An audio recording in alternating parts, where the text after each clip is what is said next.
Again, complimenting you on your good judgment for picking this session because it's always one of the top evaluated sessions. And essentially what I want parents to get out of this session is basically any question that you would want to ask your child and maybe don't feel you can or that you'll get an honest answer. This is the crew that's going to give you that answer. And so we're very fortunate because we have a group of young adults who are basically paying it forward. And I'll let them introduce themselves, a little bit of what their journey has been with JM, and also I'll throw the first question out, and that would be, what would you want your parents to have? What would you want your parents to know about your coping and your condition with JM when you were younger? Because now you can express it, but what would you have wanted them to know when you were a lot younger? So I'll let the team start. All right, I'm Parrish. I'm from Indiana. I got diagnosed when I'm 15, and I'm 18 right now.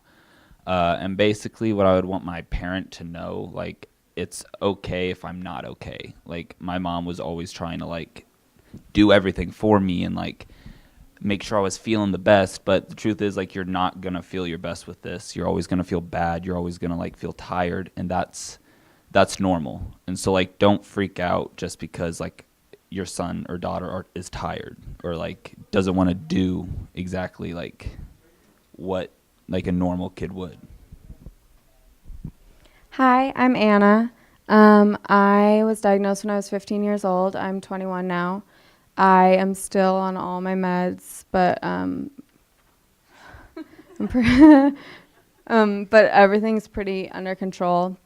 And I think that I would say that it is really important to maintain a normal, like, for parents to just act as normal, maintain as normal of a lifestyle as possible.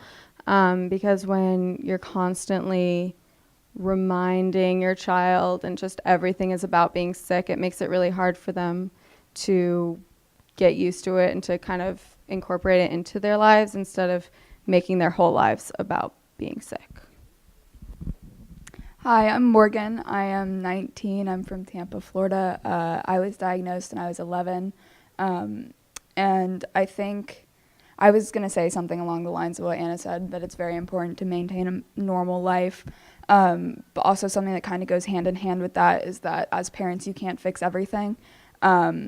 And so it's okay if, like, I'm having a bad day or if I'm, like, crying or something. Like, you can't, I mean, some things I have to go through alone. Like, there's not really something you can do all the time. And, like, I know when because I was diagnosed, right, like, in the middle of middle school. So that was a really rough time it's just a rough time for normal kids, too. So, like, my mom definitely tried to be there and, like, hold my hand through everything and, like, help me a lot. But a lot of things I had to experience and figure out on my own. Hi, I'm Maddie. I'm from New York. I'm 15 now, and I was diagnosed when I was 7. I feel like sometimes we need our space. Like, a lot of our, like, my parents, sometimes other parents, they, like, try to ask, like, are you okay? But, like, sometimes you just need to do it by yourself. Kind of going back to what Morgan was saying. And also, I feel like we, like, besides needing our space to, like, although we need space, like, sometimes we might not be, like, we might not come out and be like, yeah, I need your help. Like, sometimes we just need you, stuff like that. Hi, my name is Megan. I'm from Connecticut, but I'll be in Boston next year. I would say my advice is to learn when to be the helicopter parent and when not to be. Yeah. I'm Flora. I'm 17. I'm from Seattle. I was diagnosed when I was 5, and I'm currently in remission. I think something that I wish my parents had known was that they shouldn't take it personal when I lash out at them. Because of all the steroids, I was a very angry 6-year-old. And some of the times they would take it personally when I would yell at them for no reason. So I think that was one of the main things that they should have just been more aware of. Forgot the delay. Okay. So I'm opening up to you. Do you have questions?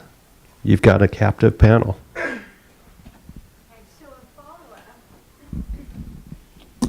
So a follow-up to when to know when to be a helicopter parent and when not to be a helicopter parent would be very, very helpful.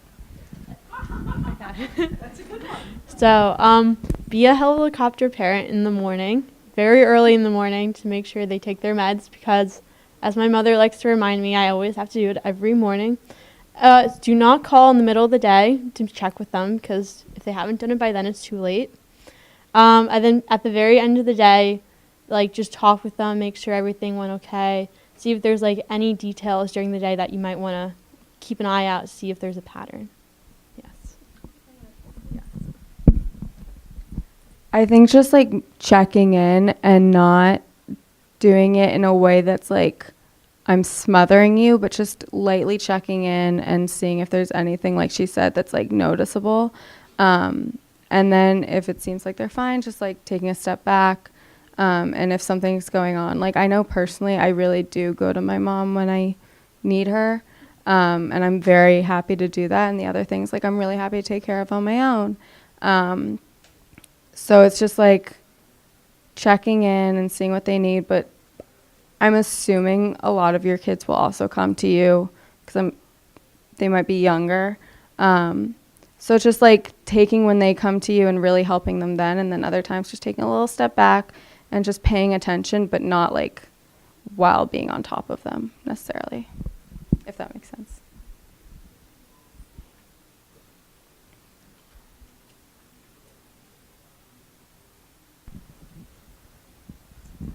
So for those of you who were diagnosed when you were young, did you find puberty to be more complicating with JDM? Okay. So, I mean, I was diagnosed at 2.5, so I guess that's me. I would say puberty was just kind of like a weird point because I flared up right as my puberty was like starting again. So, I mean, like my period was very everywhere. I had no period for a while, then I had a period. So then my mood was going all over the place. I forget, what was the main part of the question? Yeah, I think it would definitely complicate it. I feel like it made my immune system more like active and ready to come out. Like I was flaring whenever I thought I was like, it was just all the time, yeah. Anyone else? Yeah. I mean, more on the like emotional side of things and like the going through life side of things rather than the physical. I think that puberty is just a very difficult time for any kid. And then on top of dealing with things and feeling different than all of your peers, I think that's just a really rough thing to go through. And I think as a parent, that's very important for you to like support your kid when no one else really, not no one else really will, but no one else can really understand in the way that you can. Because, I mean, you've known your kids since they were born, obviously. And so I think just being a really supportive person, and I think puberty is just rough for anyone.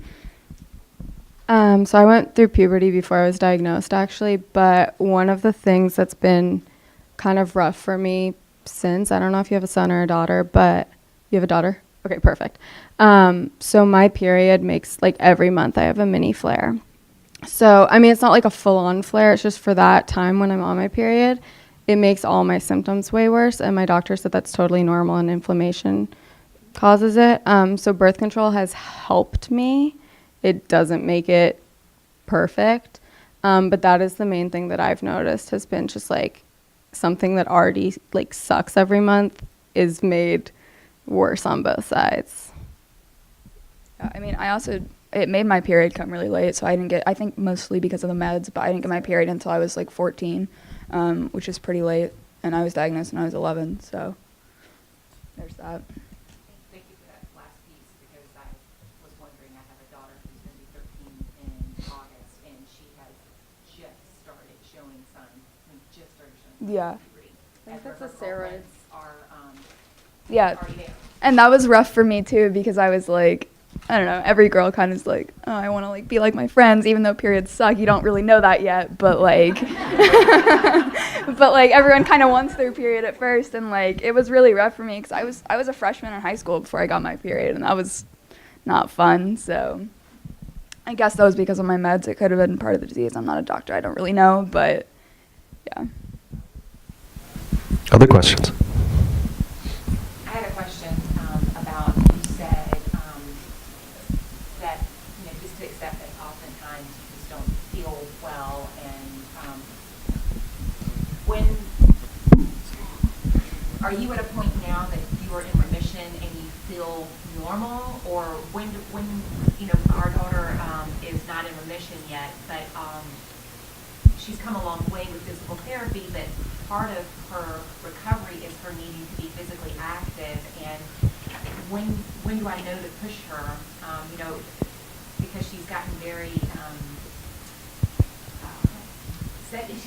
she leads a very sedentary life now. I mean, it's going to school the minimum that she can, and then she's home on the couch, and I know that she needs to stretch, and I know she needs to at least walk. I mean, so can you help me a little bit on how you feel and your physical activity?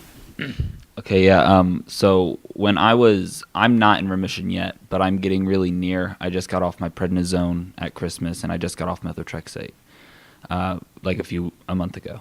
But what really helped me is to help with the active disease part is diet really helped me.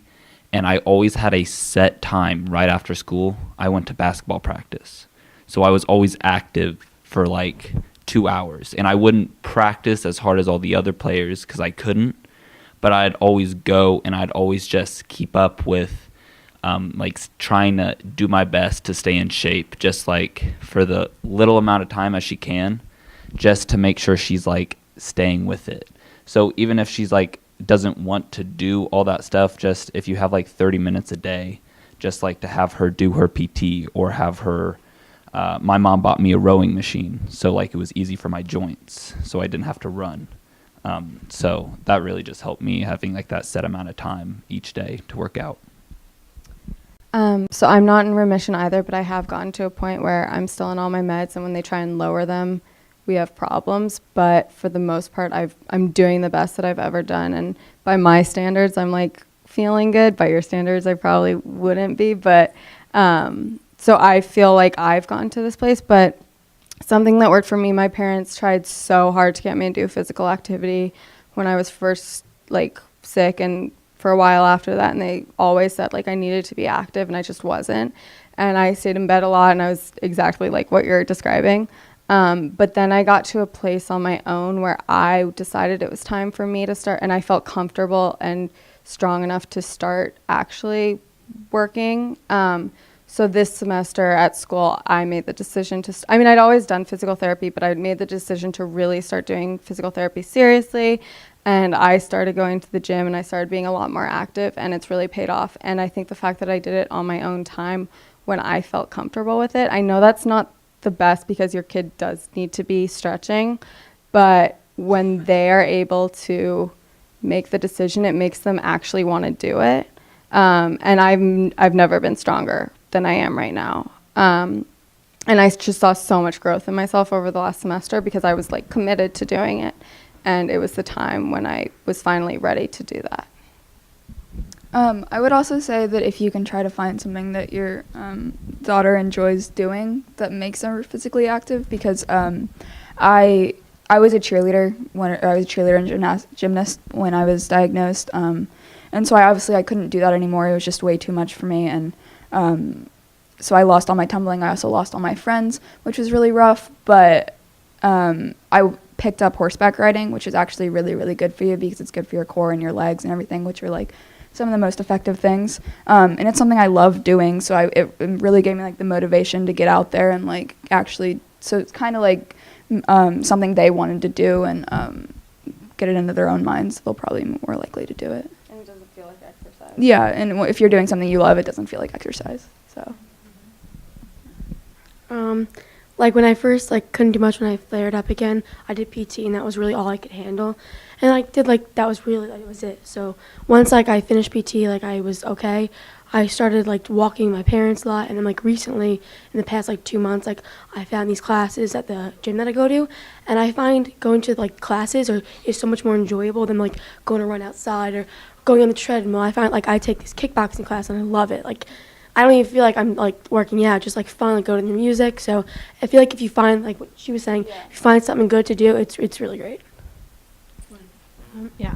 I think at a certain point, your daughter will also get bored of just coming home, sitting on her bed. There's only so much Netflix and like things you can watch. Like after a while, like I started to like go on walks because I'm like, okay, like as much as I don't want to go on a walk, I'm like tired of just sitting here and doing nothing. And then like for stretching, like make it an activity like with the family. Like when you're all watching a show together, be like, hey, let's do your stretching. Like I'll do it with you. I can help you out, you know? Like my family and I used to always do that together, and we used to always like get around the TV and watch something together and like stretch at the same time. Yeah. For me, when my disease was active, all I could really do was PT. And then since I've been in remission, I have started doing Pilates, which I really enjoy. I was never a sports person. I hated sports when I was younger. And so finding Pilates, like it gives me motivation to do different things, and I also walk a lot now. But definitely finding things that your kid will enjoy doing and not forcing them into something that they wouldn't enjoy is probably one of the biggest things. Other questions?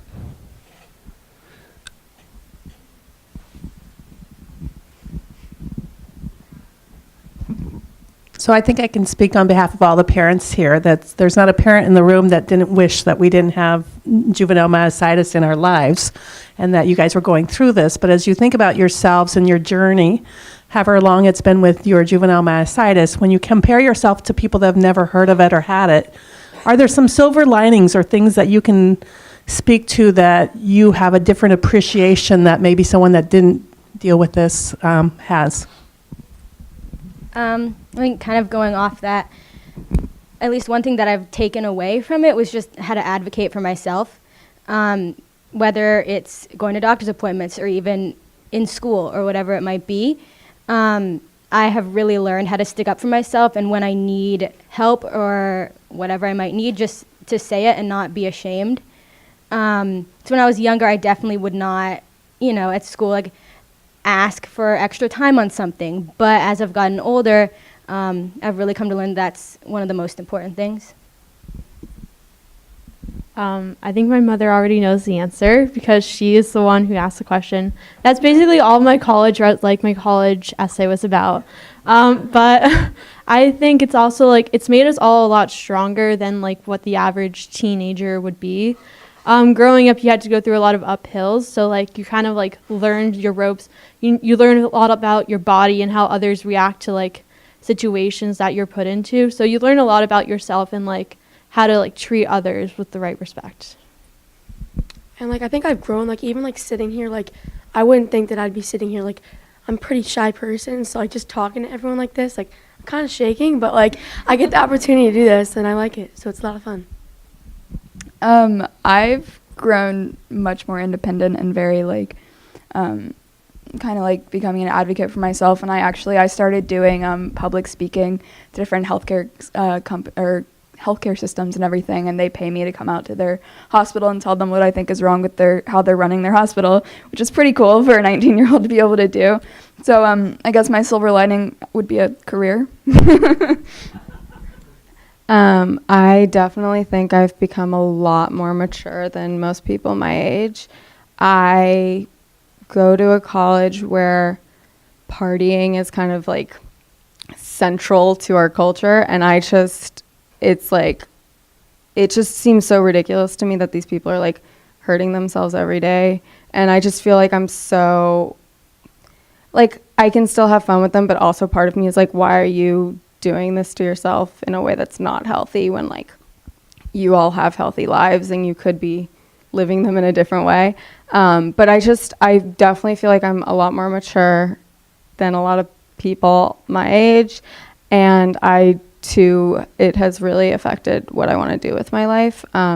This summer I'm working with 2 14-year-old girls who are both chronically ill, and just like being able to give back, and that's why I got involved with Cure JM. It just makes such a difference, and it makes you like appreciate people and just see that like everyone is dealing with something in their lives, whether you know it or not, and to just take that into account whenever you're like thinking about someone in a like not nice way necessarily. So I just think it's really affected a lot of different parts of my life, and I'm honestly kind of grateful for it in that sense, and I've come to appreciate it. But it's also, I really appreciate like the little things. Like every day from work, I walk down 3 flights of stairs instead of taking the elevator, and every time I think about how 5 years ago I couldn't walk, and so that for me is just like, wow, the little things. This is amazing. So I think I just have a greater appreciation for life in general. I mean, to go on to her thing, I just graduated high school, and high school boys are the most immature guys. They're a group of anyone you will ever find.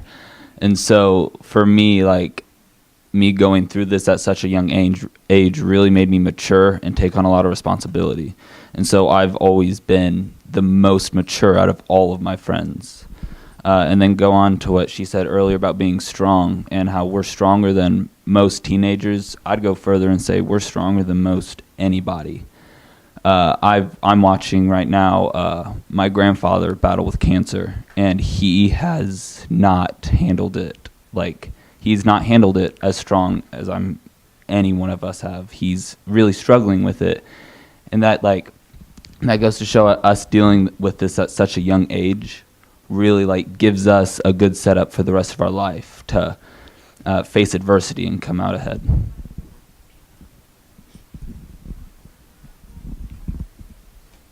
I came in a couple minutes late. I hope I didn't miss this, but I just kind of curious, like, what any tips you guys could give parents. I have a 4-year-old right now who's in the depth of it, and you just said stretching in front of the TV was a thing that you remember like fondly that your parents did, and I want to do stuff for my kids. Like, any advice that you can give us as to how to help our kids, or special things to do or things not to do, would be really helpful. Yeah, well, I was diagnosed when I was 15, but I would for such a young kid, I would when I was getting diagnosed, my mom was she didn't always hide her emotions very well. And so with a kid, I would always just make sure you're upbeat around them. And don't let them see how you're sad about it or how that's affecting you, because it's affecting them so much worse. So basically just really try to only be positive around them and only try to uplift them and let them know that they can do it, because they can. All of us have. It's going to be hard, but she can do it. So just kind of keep your spirits high. I had already mentioned this before, but I think a really important part is just keeping as normal a life as possible, especially since they're so young. They don't really know anything else. So just maintaining normalcy and not making them feel so different from such a young age. Is it okay to talk about that? Oh, yeah. Friends and stuff? I mean, everyone takes that differently, but because they're so young, I think personally, I prefer to talk about it with my friends, and I think if their friends know from a young age, then they're going to have a lot of the kids that we talk to here have a hard time with bullying, and they have a hard time with friends and keeping friends and making friends. And so if you can start them off being comfortable with their disease from a young age, I think that would be amazing to set them up to just be more comfortable with it when they are older, so that when they are dealing with it on their own, they can. I mean, and I would say, as for a younger child, I mean, of course it's fine. They probably don't even know what it is. So, I mean, you're going to have to tell people about it yourself. But I would say as you get older, I would obviously encourage them to tell people about it if they feel comfortable to, but I would let them do the talking instead of you, because I know there have been times when my mom has spoken for me, and it's kind of just very uncomfortable, and I'm kind of like, Mom, why'd you do that? But, yeah, I don't know. So there's... Yeah. Give them ownership. Yeah. Yeah. Just your mom, so. Yeah. And so, yeah, and then I really agree with the maintain normalcy, because I mean, when I was younger, it was a little bit different because I was much sicker. But now that I've gotten older, I kind of like to ignore it until I can't anymore. Yeah, I'm kind of I'd like to live as normal of a life as possible, be a normal college student, do everything my friends do, and until I can't. And so I would encourage that as a parent also, to try to push them to be a normal child while also, catering to them if they need it. But One more thing really quickly.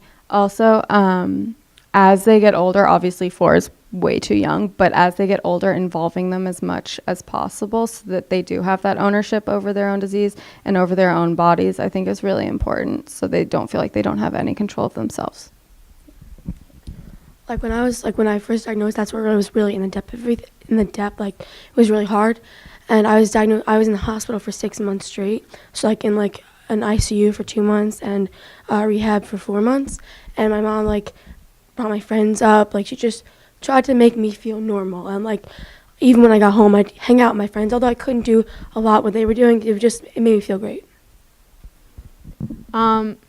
So as much as you're supposed to avoid the sun, don't avoid it totally. Go to the beach, go after 2 o'clock.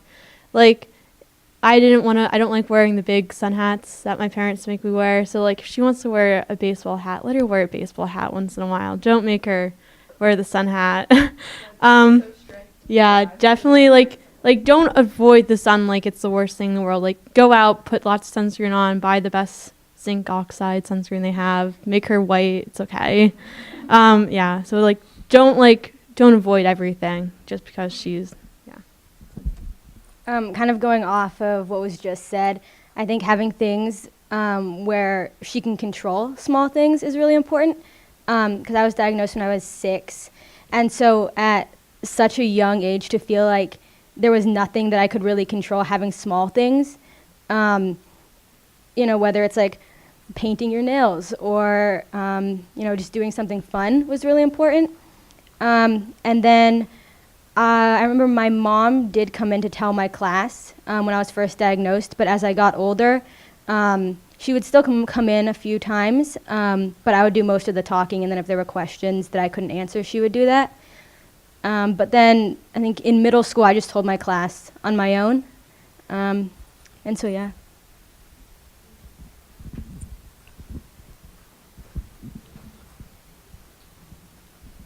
I just had a question because you had said you didn't want your mom to speak for you. Sometimes when your mom says that, I just wanted you to maybe elaborate a little more. You're talking about in the doctor's office. Sometimes I feel like the doctor's speaking. Do they want an answer from me? Do they want an answer from my daughter? So, if Maddie's my daughter right up there, but if she would ever say, Mom, I want to speak, I just want to know, do you all want to speak to the doctors? Is that a thing? Yeah, no, I definitely do. It really, really annoys me when my mom sits there and is now that I've transitioned to adult care, I go to most of my doctor's appointments alone, so it's not really as much of a problem anymore. And obviously I didn't care about when I was younger because I didn't really know what I was saying. But now, or when I was in high school and she would come with me, I would be I would really prefer if I could tell the doctor myself instead of you speaking for me, because it makes the doctor, I don't know, it almost felt like it made the doctor look down on you if your mom's sitting there talking to you and you're 17 years old and you're kind of I could speak for myself, but my mom's sitting there jumping in every 2 seconds, and I'm if I need help with something, if I need help explaining something, or if I forget something, yeah, go for it, jump in, but I'd rather lead it. And that also helps with transitioning to adult care when you're older too, because if you start to take a lead in your healthcare at a younger age, you'll be more used to it, and you won't be so thrown off guard when you're in college. I was diagnosed when I was 15, so I never went to pediatric care. They started me off right away with adult rheumatology, but I have always been in charge of my own appointments. My mom would obviously ask questions that she had, or remind me of things that I'd forgotten to ask about, but being able to list all my medications and tell him everything about what was going on and answer his questions, that gives me a sense of pride. It just makes me feel really confident in myself that I know what's going on with my own body. And even to this day, it's been 6 years and I still 21 years old, and I'm I know all my medications. I think that just has always really been a big thing for me. Maddie, you want to answer mom's question? Okay. Anyone Well, I like my parents speaking for me. But at a certain age, my doctor started kicking my parents out of the room to make me talk. So I would definitely be like, definitely let yourself do all the talking at the beginning, and then like leave for a few minutes and let the doctor ask your daughter, Maddie, let them ask like your child like their questions so that they can answer them freely without being like, oh my god, my mom's going to find out that I didn't tell her this, and be worried that you're going to be starting to invade her privacy. Also, I think just have that conversation with your child, honestly, because like obviously me and Megan have very different opinions on what we prefer, so your child might as well. So I think just being really honest and being like, do you want me to talk or do you want to do it? And hopefully they can have that conversation with you, and then when they're ready they can say if they do, if they don't. Either way.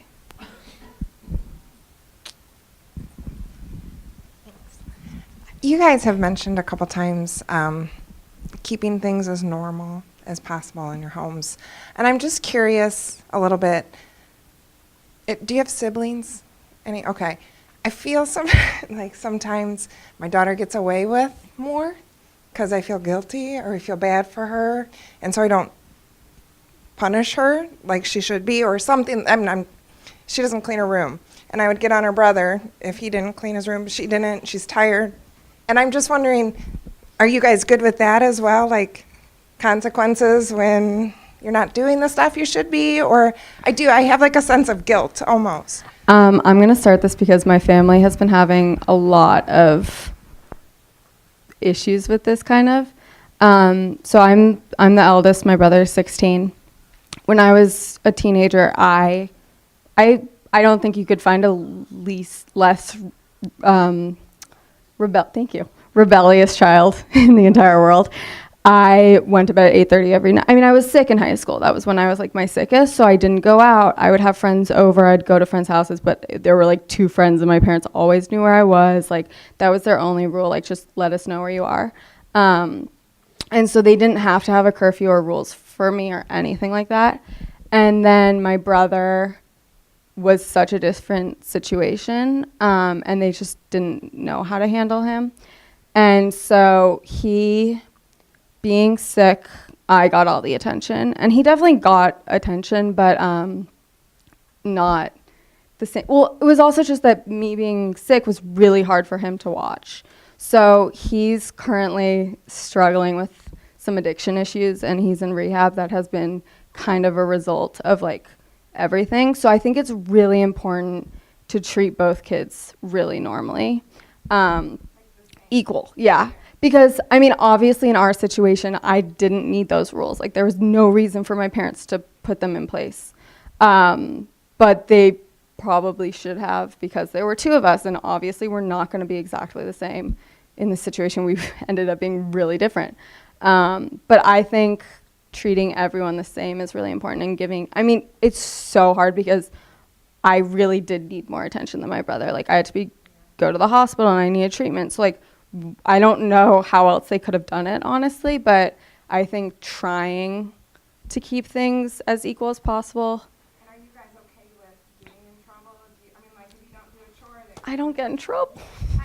I would be. I mean, I don't, yeah. My mom and I have like, yeah, my dad will still yell at me to clean my room. Like that kind of thing, yeah. That doesn't bother me. Do you ever use it to your advantage? Like, I'm tired. Oh, absolutely. Yeah. I mean, yeah, and my dad's like, that, like, at this point, they're like, that is ridiculous, you're doing fine, like, shut up. And I'm like, you are right. But, thanks for calling me out. Yeah, but, I mean, I think it's better to learn these things now. Like, I got to college, I'm living in a house, I run my own house. I really take care of that house because my parents taught me to, and they made me do stuff at home, and I think that's really important. And it makes me feel really cool that I am able to live in a house and take care of it by myself. All right, so I'm the baby of the family, so I get away with everything already. But especially with having this disease, it really like, whenever, like, if my mom's like, clean your room, I'll be like, oh, my disease hurts, I can't. But like, really just try to, like, you can punish her, but don't make the punishments as severe, because just know she is working through more adversity than your other kids would be. I mean, I have step siblings, so it's not exactly the same, but I know they always felt like I was favored more, but it was also different because it didn't have the same exact parents or whatever. But I know they always felt like whenever my whole like blended family was together, that they always felt like I was favored more and I got whatever like I wanted. Don't really know what the answer to that is, but I never really had a problem with yeah. Well, I mean, I was my mom's only child, so I count as favorite by default. But I know, I mean, I wouldn't have had a problem with being punished the same as them. Still don't, I guess. But yeah, that wasn't. Well, like when I was in the hospital, like I always saw my sister and stuff. So like either like it was never really like both my parents were there. It was usually like, all right, one is home with my sister, one's home with me, and then they'd switch off. And I get to see my sister a lot anyway. But like at home, like she's the really messy one, so she gets yelled at the most. So like I'm not at all. So like at home, it seems like I get away with everything, but it's really her fault. I am the older sister to a younger brother, and I feel like I get in trouble the most. Even so, like when he was born, I was already sick. So it's like for him growing up, it's just been normal for us. But I feel like even now, like as I'm going to college, I'm still punished the most. I'm the one who's watched over the most, and my brother can just like kind of go off and do whatever he wants. And I guess to like his advantage, it could be good. But like for me, I like don't really care. So like I kind of liked having all the attention on me, and he kind of liked having his alone time too. So I guess like for us, we've just grown into like where we are, and we're both very much favorites in the family. Although our dog might outrule us, so definitely treat them equal. If it's already kind of like they're kind of grown up and like they're teenagers like us, it could be definitely hard for them to like be put into their new roles. But if they're like younger, I wouldn't say you have to worry about it that much because they're gonna figure it out, and they know that like her health is more important than like him like getting his room cleaned up, you know? Yeah. You're welcome. I'm an only child, so I don't have an answer for that. Other questions? I've got one. So you transition. So a couple of you really have transitioned. You are managing your own care. A couple of you are on the cusp of that. Is there anything very specifically that you would recommend that either helped you to transition to manage your own care, or as you may be approaching managing your own care and transition, things very specific as you can? I mean, I think we're the only two that are like managing our own care right now. But basically, so I transitioned when I was going to college because I go to school in Auburn, Alabama, and it's a very tiny town, and there's only one rheumatologist, and it's an adult rheumatologist. So I didn't really have much choice if I wanted to see a doctor that was not 3 hours away. But so kind of being thrown into that helped because honestly, I think going through two big life changes at the same time was really helpful to me, just so I could get it all over with, figure everything out, and then be back to normal or whatever. Because when I was going to college, I mean, I didn't know anyone when I was going to college. I had no idea what I was doing. Plus, I had to figure out how to manage all my healthcare. So just doing both of those at the same time. Plus, me and my mom had kind of been doing, like I said, I was starting to speak at all my doctor's appointments, manage all of my meds, take care of everything like that. So just practicing those kind of things before I had to do everything alone and on my own really helped. So I think those are kind of my biggest ones. But so as I mentioned, I never really transitioned. I was diagnosed by an adult rheumatologist, and I have stuck with him ever since. But from the beginning, I think just being in charge of, like, at first I didn't want to call in refills for my meds. And my mom was like, no, you have to know how to do this. And I was like, that's fair. So just like learning how to do the little things, they add up really quickly. And then when I went to college, so I go to school in New Orleans. I'm from Los Angeles. And we tried to find a rheumatologist in New Orleans, and we found one. I went to her like twice. And it was just, I mean, my doctor at home does not hold my hand at all, but I've gotten so used to him, and he's so comforting. And this woman was just like completely different, and it I waited once for 3 hours after chemo for an appointment with her, and I hadn't eaten in like a long time. It was just, there were a lot of things that like didn't go right with her. So I just go home to my doctor and see him whenever I'm home. So I think you really have to see what works for you. And I think vibing with a doctor is really important because obviously adult rheumatologists are going to be so different than peds, but you can still find one that you get along with and have a relationship with, because it's so important to trust your doctor. So when I first started school, I had 2 rounds of chemo, I think the first semester, and I was supposed to do them like without my mom. And I just couldn't. The first one, I made her come down and do it with me. And then I had friends come with me. But I think it's just that first time experience in a new place, not doing it where you're used to and not having the same people that you've been having it for 4 years with. I just needed her to be there for like the first one. So it's that same kind of thing of like, I need my mom when I need her, and then I'm good to do it on my own. I just need like a little help with that transition, which I think is super fine. I mean, I was 18, I think that's fair. So I think just finding someone you're comfortable with, your kid is really comfortable with, and they feel like they can actually talk to, and helping them until they feel like they're comfortable on their own. Because it is a transition, so you don't want for us, we went to college and everything was different. We didn't have our parents, but if possible, helping them through it so things kind of glide and not everything ends at once and then they have to start adult care completely alone, I think is nice. I would agree with the doctor. Having a really good doctor who vibes with you is really important. So just making sure that you find the right one. I got really lucky because there was only one rheumatologist in Auburn, so I kind of had to pray that would work out, and it really did, because he's an awesome doctor and very nice and helps me with whatever. And so that made it really, really easy. I'm sure I would have had a much rougher time if it had been anyone else. And the thing with my infusions, I have to be admitted to the hospital overnight. And so my mom came up for that the first couple of times. And I don't want to stay in the hospital alone, so she still comes and does it, and if she can't come, then my boyfriend actually does it. So it's really nice to have an extra person like that, wherever your daughter is or son. So yeah, I don't know.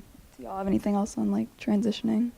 No. How about the ones about to transition? Yeah. Are you guys doing anything right now to get in that mindset? Yeah, so I'm going to college this fall, so I'm on the cusp of transitioning because it's kind of sink or swim right here. But so what we're starting is calling in my own meds, calling to the pharmacy. And what I've learned is there are so many Walgreens everywhere. So you have to make sure they know which pharmacy is theirs, what street it's on, and just make sure they know what meds to take when, because I'm sure everyone already has the day planner where it's morning, night with all the meds. Start getting in the practice of having them pack it, and you can watch them and oversee that they're doing it correctly. But if they're on that transition, just make sure you're having them stay on top of it and kind of guide them.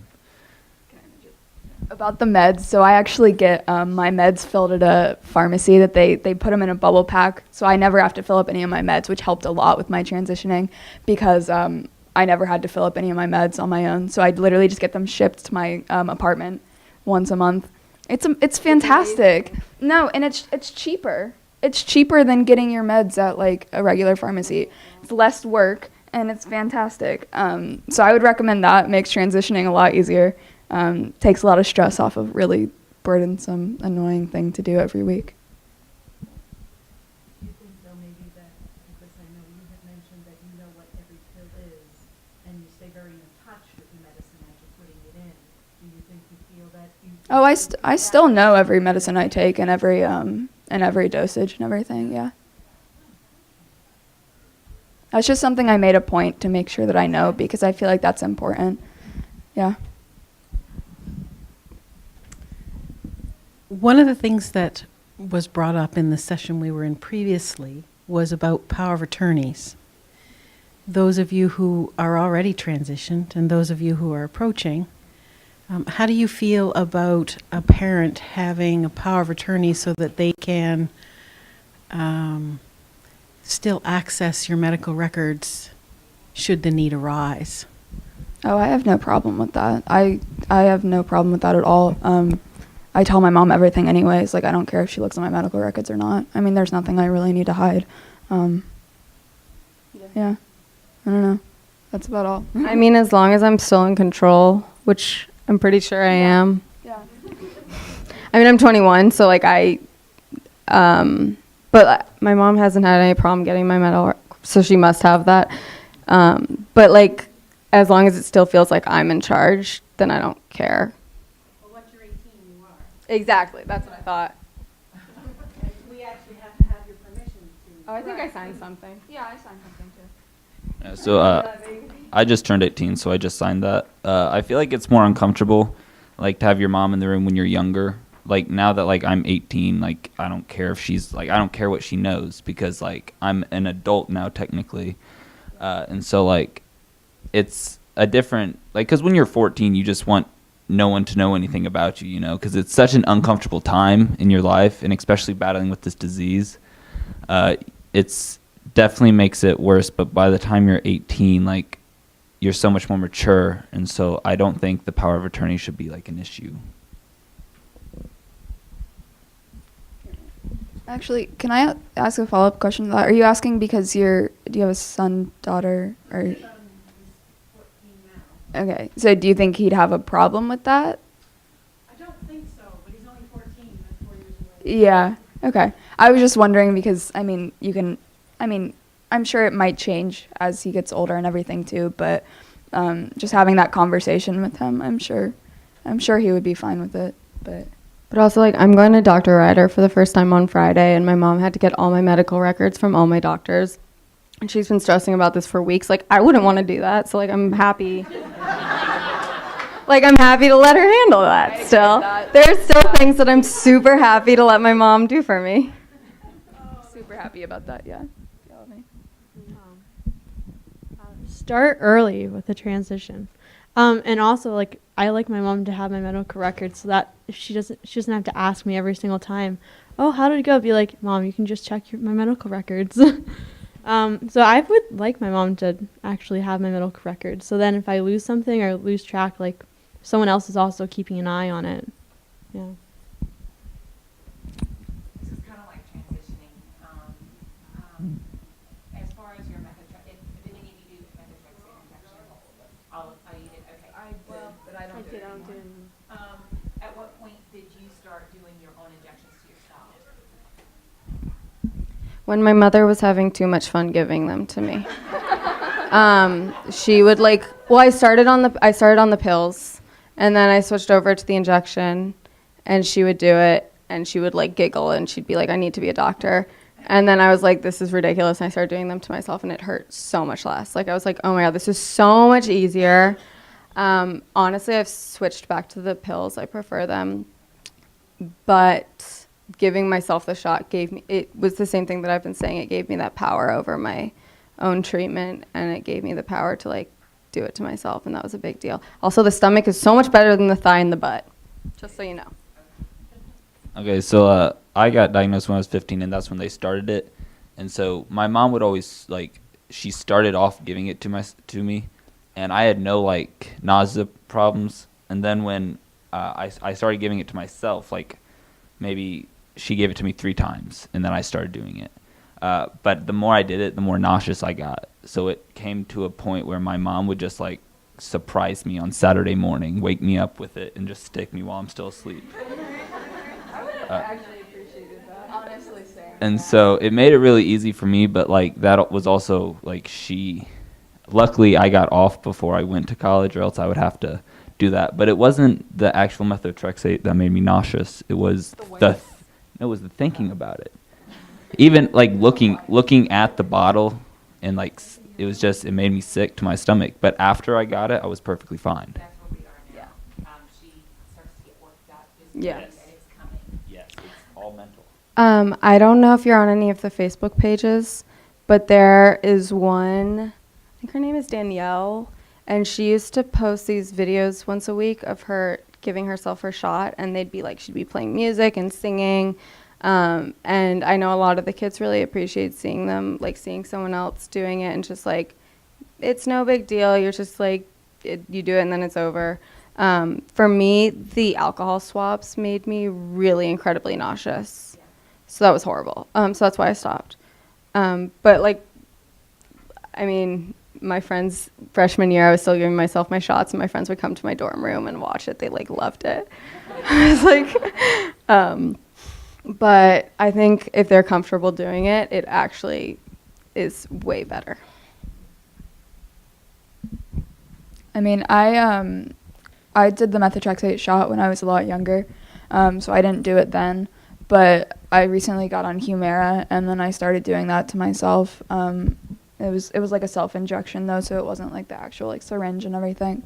But I don't know, I guess sometime between like 15 and 18 or 19 I started doing it to myself. But yeah. And like with the alcohol pads, like I just like hold my nose, like I can't smell it. So I tried like smelling like a candle, and like it worked for a while. But now like my mom like light the candle, and I like think about it and I like want to throw up because it reminds you of the shot, and then don't do that.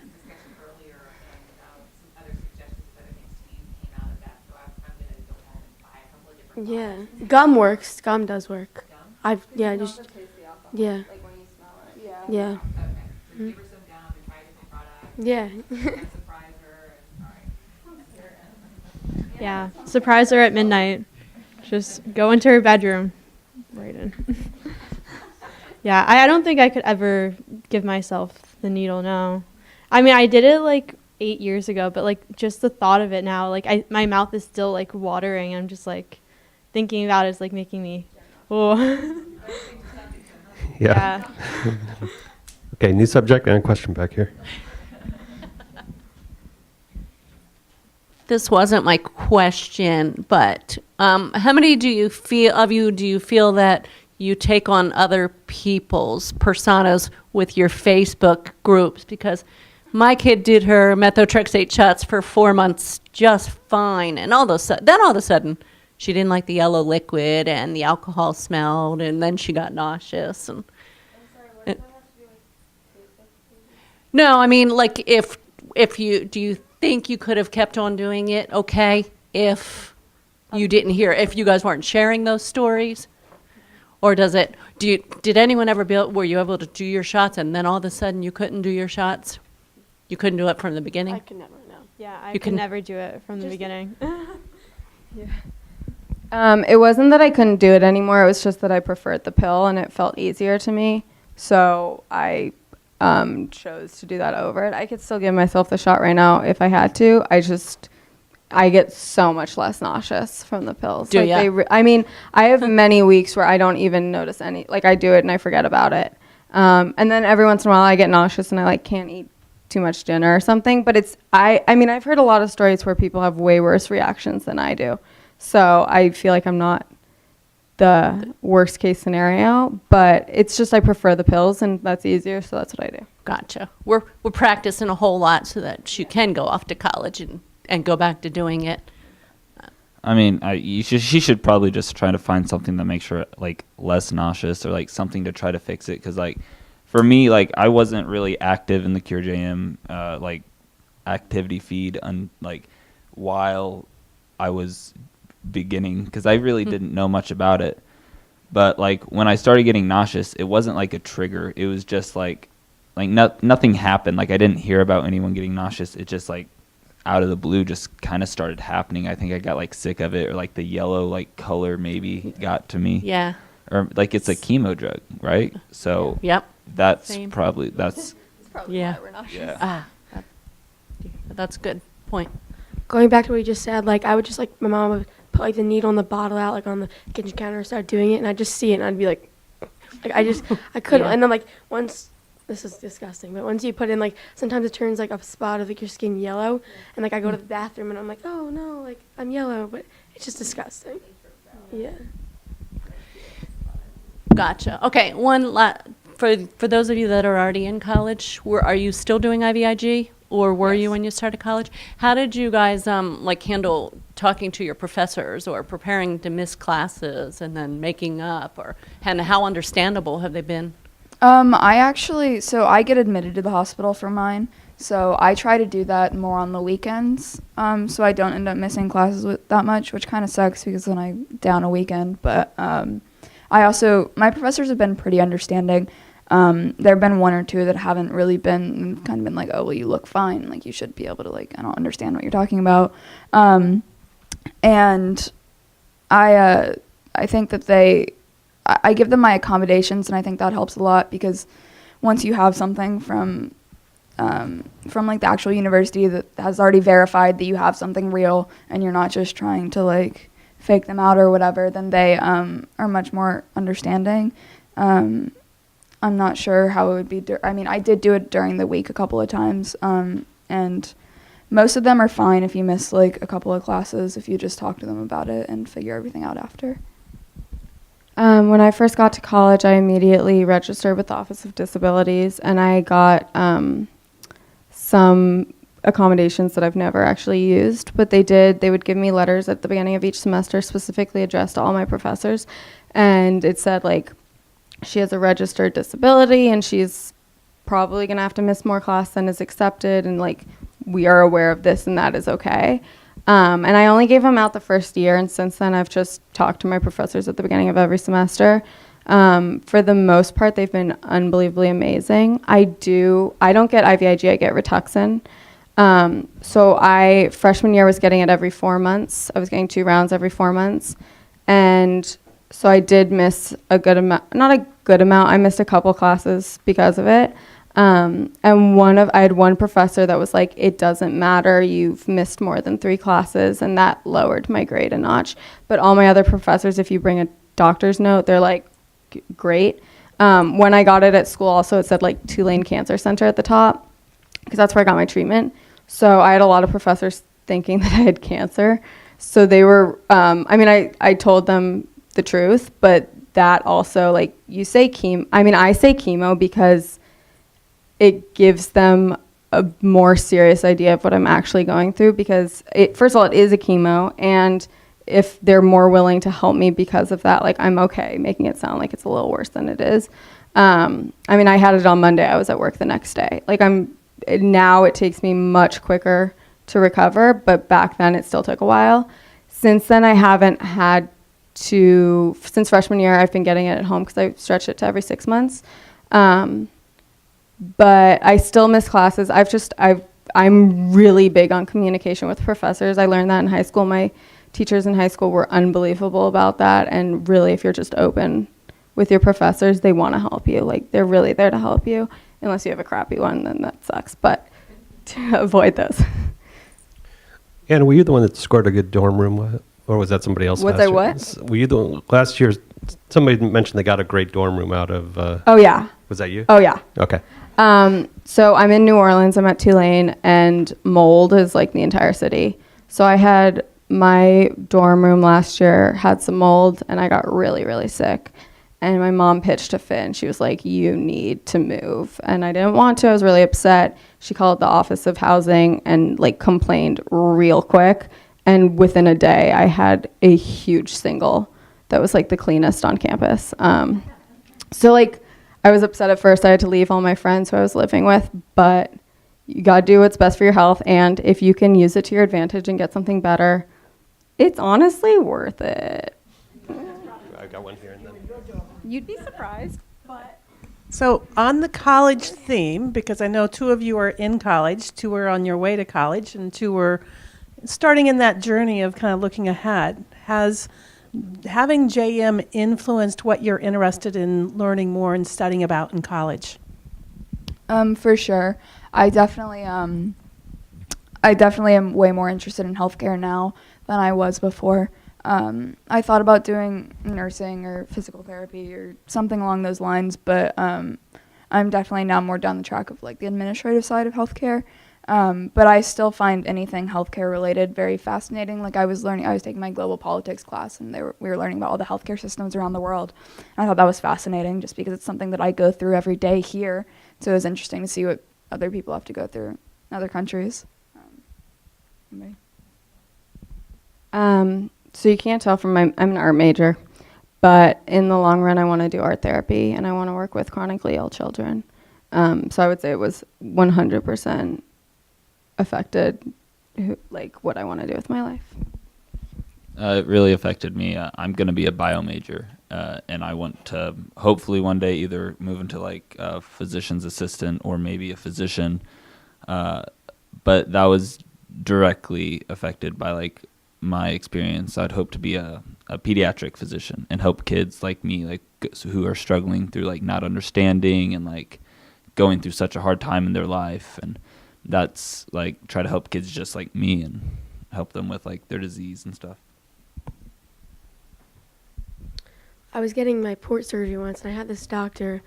It was an interventional radiologist, and I thought it was like fascinating how like I had barely a scar after like the surgery. I was like, yeah, like I want to do this. So I forgot his name, but he really inspired me, and I think I want to like become like some type of a radiology, something like that. So I'm going to go to college and study physical therapy. So I'm part of a doctorate program that I'll finish a year earlier than most people, hopefully. For me, I definitely want to do something with psychology. Just because, especially when I was younger, I used to do a lot of therapy and stuff just to work through all of my emotions and process things. And I still do it now, and it's been really helpful, and I want to help others with that. Oh, yeah. Don't pressure your kid, though, to make them go into, like, the medical field, because that would be a lot. Okay, this is so off topic, but going back to, like, the first question of if you could tell your parents anything, my mom and my grandma are both therapists, so this wasn't a problem for me, but I think putting your whole family in therapy is really important. Like, whether you guys are dealing with anything or not, what Flores totally reminded me, I think the whole family is really going through a lot. Like, it's not just the kids going through something, it's everyone. And a lot of people are turned off by therapy. I don't want to like totally push you into something you're uncomfortable with, but I think it has been one of the most helpful things to me, and I'm going to continue it throughout my whole life. Individual sessions or family sessions? I mean, my whole family is in individual sessions, but we've had to do family sessions for other things. But I mean, I think everyone having their own place to like be able to talk is really important. So I think individual, but Even if my child says she doesn't want to go? I hated it when I was younger. And I had to find the right person. Finding the right person is so important. And now I adore her. Like, I FaceTime her from college. I don't want to find a new one. So I think it's one of those things where it's like, when she's ready, it has to be the right person. Don't force her into it by any means, but I think it is something that's really important to consider. When I was younger, I would always, like, my mom would suggest therapy, and I would always say no because it was, like, something so far. Like, I was like, no, I'm not crazy. Like, I don't need help.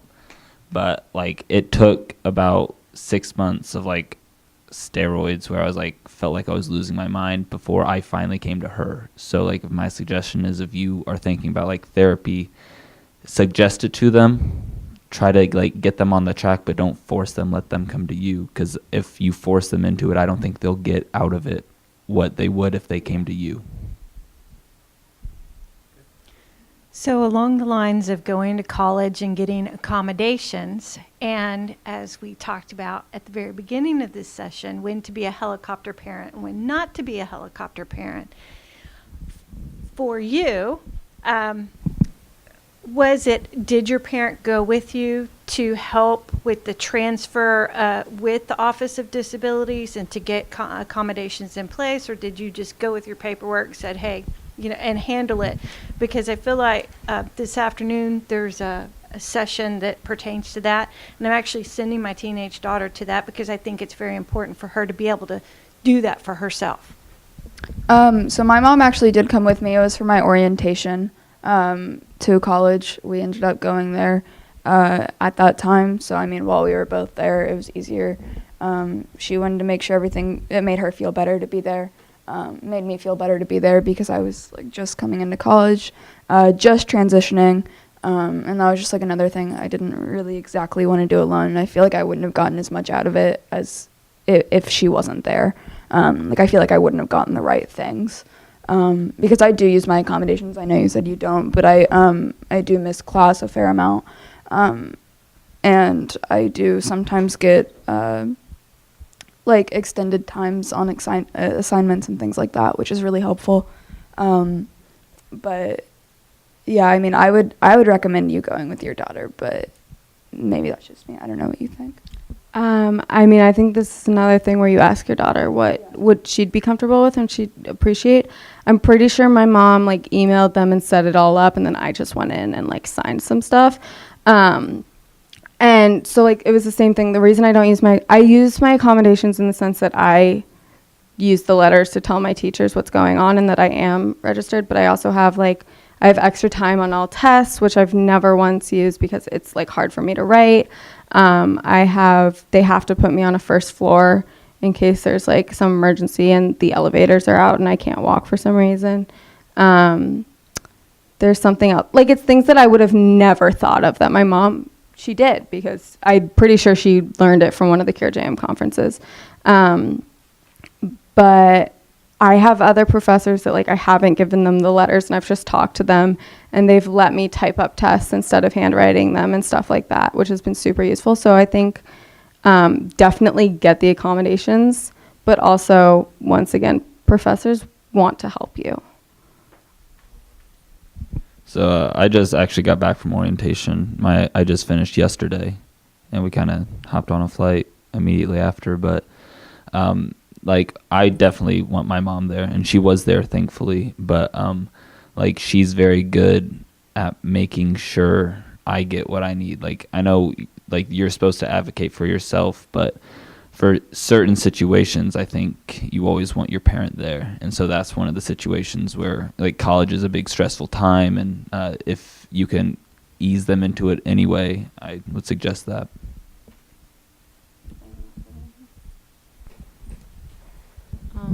Okay, I would like my mom to do it for me. I mean, I like my mom to do a lot of things, but like mothers know best or fathers know best most of the time. Like going to college is kind of a rough point, especially if you're going far away. So it's like kind of nice to know that they got your back going into it, and then like when you're coming out of college, it's like you're just by yourself and you can handle everything. So like it's kind of just like going to high school, you're taking on more responsibilities, but your health, like you also want your mom there to make sure you're doing the right thing and you're not just getting random accommodations that aren't going to help you. So. Another question back here. Are you guys good at putting on sunscreen, religiously? And have you always been? Was it tough during high school, or any experience with that? So I was diagnosed at 2.5, so sunscreen has been the number one word probably used in the family. I am not the best, especially during like my tennis season. I did get sunburns on my shoulders occasionally, twice. My mom only knew about one, but I am much better though, because today I went out and I put on sunscreen and I walked like 2 miles. And then as I was walking, I was like, man, I'm really looking for a hat because I didn't bring a hat. So I bought a hat. I was like, wow, that's really good of me. I bought a hat for once.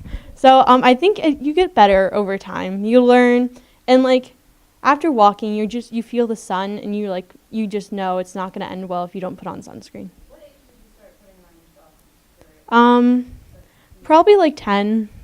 I still like to have my mom help me. But we make it like a fun activity where like she would put the sunscreen on, like really layer it on, and then I'd judge her all the time, see how well it was, see if she got better. For me, I was actually better when I was younger than I am now. I really rarely put sunscreen on. I'm really bad about that. And I never wear a hat because I personally hate them. I have always, since I was younger, hated having things on my head. It stresses me out, so I'm really bad at that. I do try to remember, like, as much as possible to put it on, but I sometimes do forget to reapply. But normally I will put it on, like, in the morning, so I kind of made it into my routine. But just remembering to do it later on is a struggle. Oh, I also like to add, I think I'm better now because I'm afraid I'm going to get wrinkles when I'm older. And you always have to make sure you reapply when you do the sunscreen in the morning. Because I always think like, oh, I put it on in the morning, it's fine. But it's like midday, you still have to put more sunscreen on.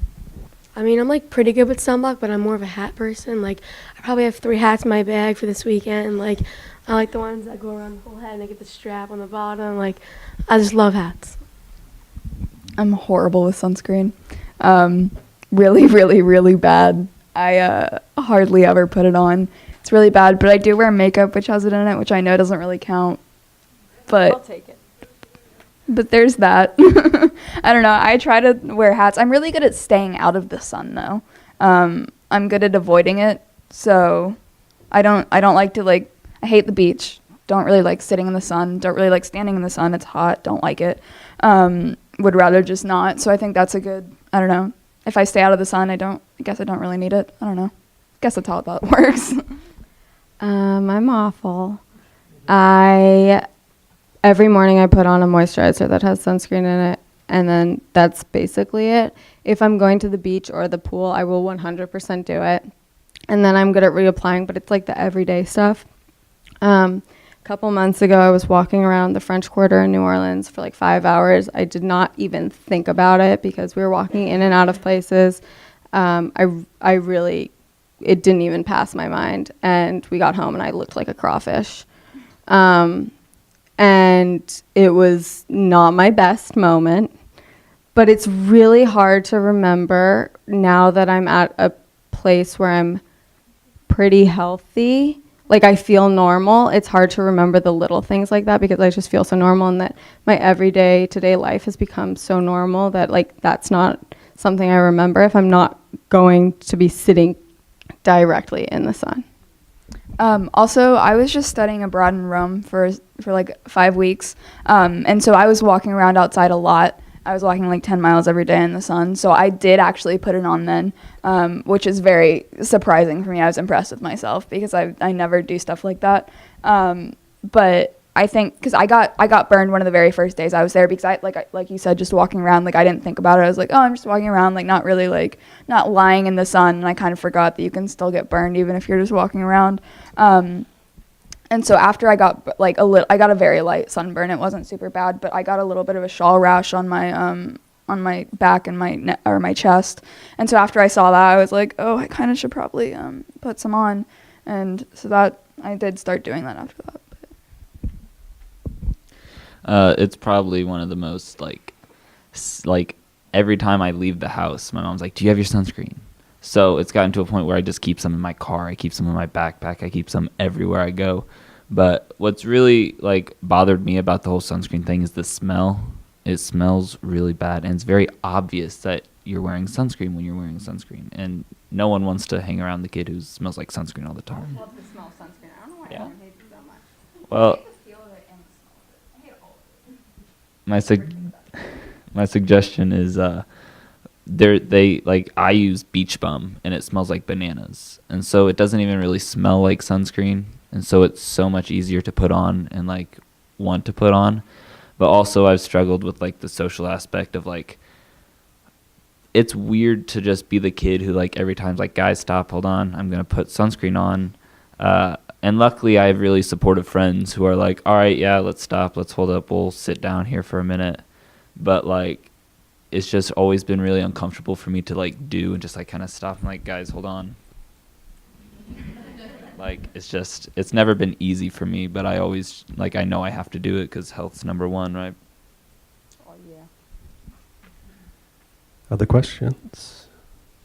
I have one. You talked about supportive friends, and did you ever lose a friendship because of your JDM, or did you change the way you think about who you make as a friend? I guess I'm really lucky. I've had such a good group of guys around me. It's mainly guys. But, like, I have had some people who look at me weirdly. I've had people who've asked me, because when I tell them it's an autoimmune disease, they hear disease, and they get kind of weirded out. They're like, is it contagious? And that just kind of gets on your nerves after a while, because if people, like, you don't want people to treat you differently. So I have been kind of skeptical about who I do allow to be my friends, like who I do hang out with all the time.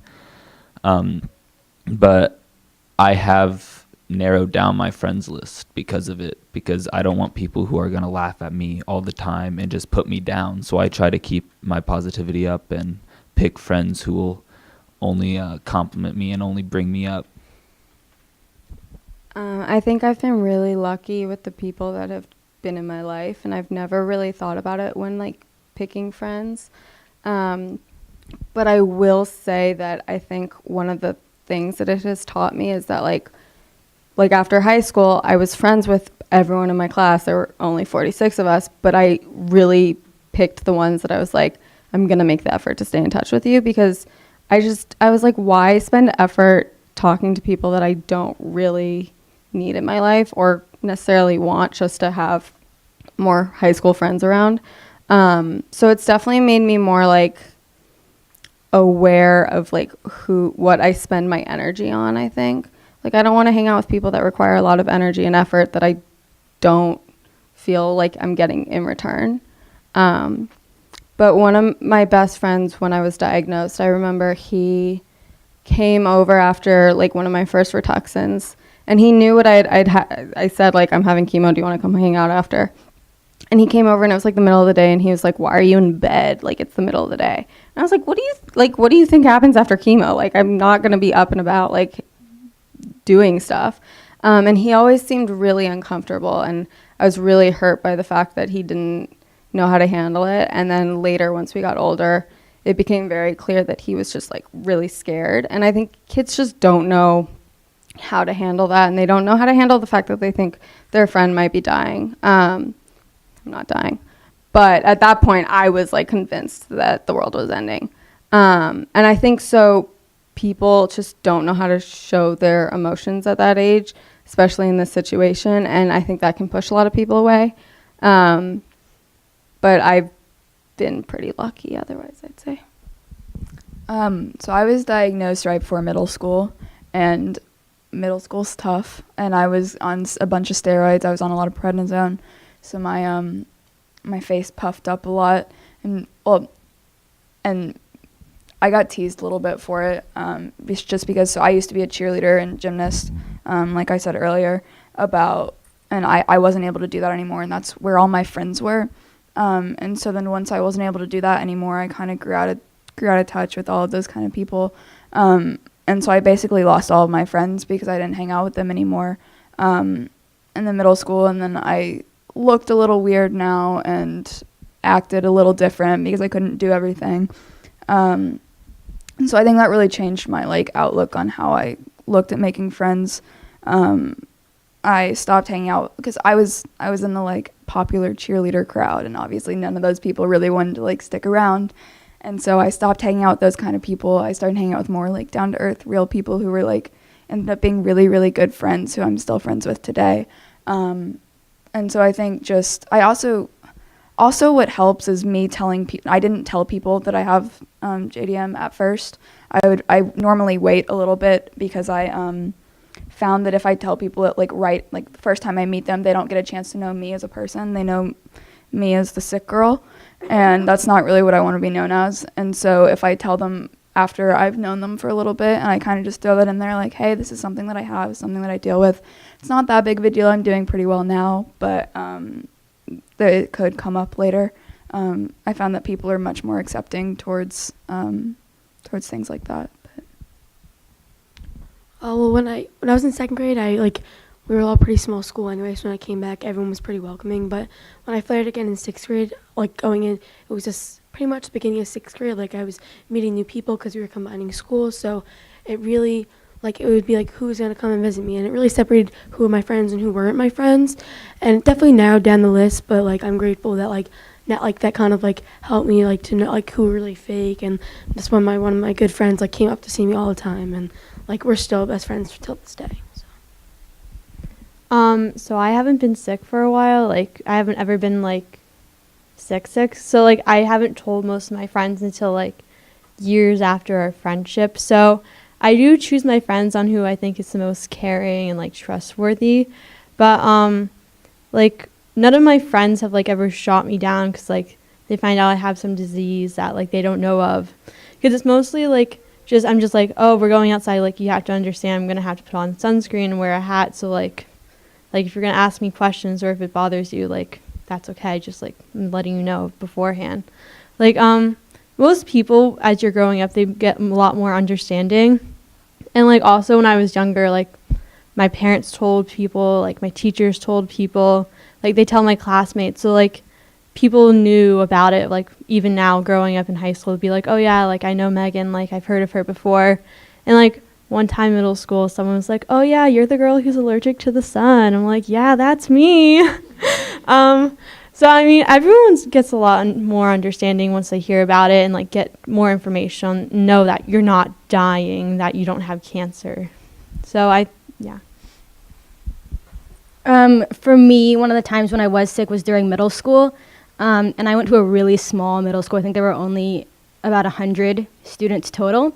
So pretty much my entire school knew, and I was really lucky where, like, all of my friends, like, stood by my side no matter what. And then going into high school, I was in remission, so only a few of my close friends knew. And then I did end up telling a few more just for different events or fundraisers or even the walks about it, but the majority of my class does not know because I don't really feel the need to tell them. And sometimes I do consider just telling them because it is a part of who I am. But at the moment, only just a few of my close friends know. Great, thanks. Any other questions? I'm going to throw, I have actually a personal one. So I've got 3 boys. My JM child's 20. Of all my 3 boys, the one who I think is most likely to want to get a tattoo is my JM child. I'm hoping that maybe a past experience with needles might not make him want to do that. Any thoughts?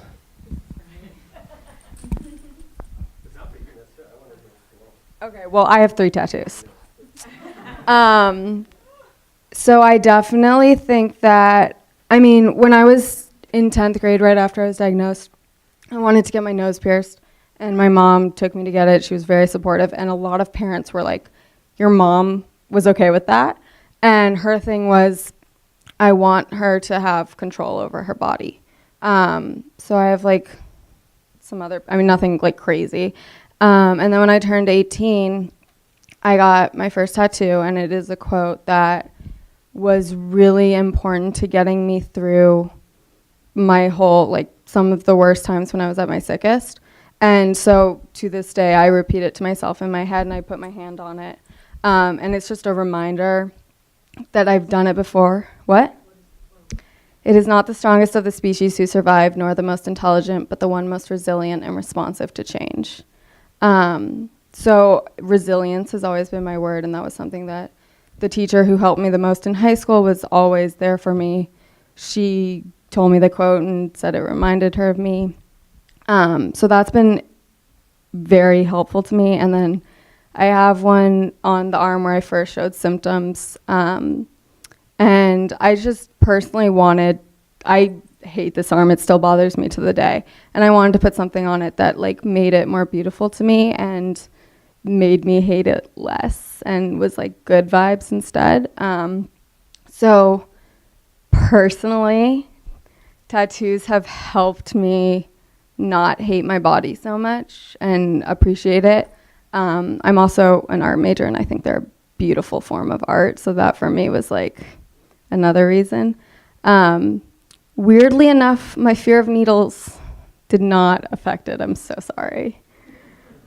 I know a lot of parents, we were talking about this last night, are super against them. I fully understand why. I'm not, like, gonna fight you on that by any means. And I do think they should sit with what they want to get for a long time. But I also think it is a way of having control over your body and making it more your own and putting something on it that you really want to be there, as opposed to all these other things that we have to deal with that we don't want to be on our body. So my family very recently actually decided to get matching tattoos about JM. So I'm going to get, like, the echocardiogram, like the lines, and it's going to have Cure JM in the middle of it. And so, like, sorry to kind of burst your bubble. Great one to get. Yeah, but so it's gonna be my two siblings, my mom and me, and so we're all kind of like, yeah. It's my family's really been a big pull for me, and it's,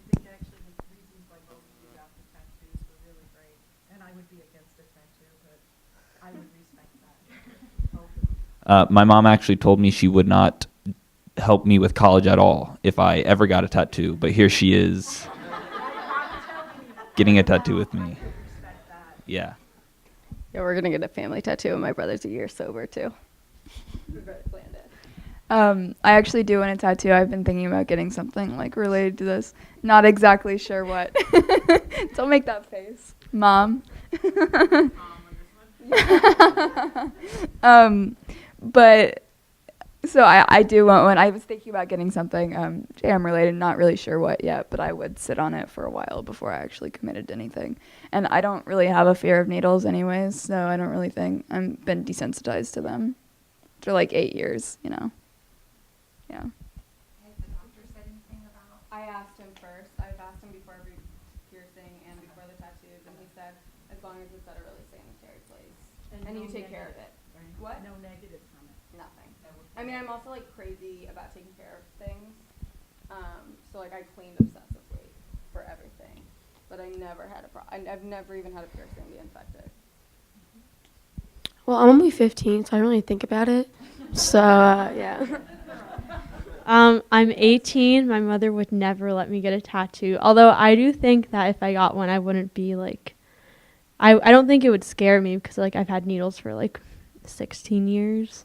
I don't think I would be scared of getting a tattoo. I've wanted a tattoo for a really long time.